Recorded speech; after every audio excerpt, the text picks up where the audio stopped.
ሲባይ ማከ አረባክሽ ታውቂ ያለሽ ባክሽ መንገድ ዘጋችብኝ እኮ እኔ ደግሞ ኩራ ነው የምልብሽ። እሺ ሰማ አልተኛ በግብተኛ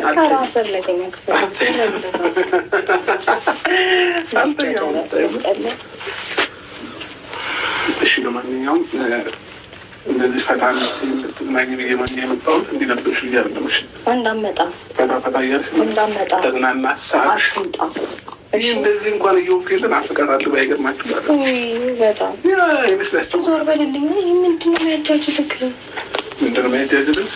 አትንካኝ። ጆሮዬ ይግላል። እረፍ። ጆሮዬ ይግላል። ይሄ ሌላ ቋንቋ። ጆሮዬ ይግላል ሌላ ቋንቋ። አሁን አንተን ድምፅ ስሰማ እራሱ ጆሮዬ እንዴት እንደሚደናቆርብኝ ማለት ነው። ይግላል። At L'Oréal Group, we create 25,000 professional opportunities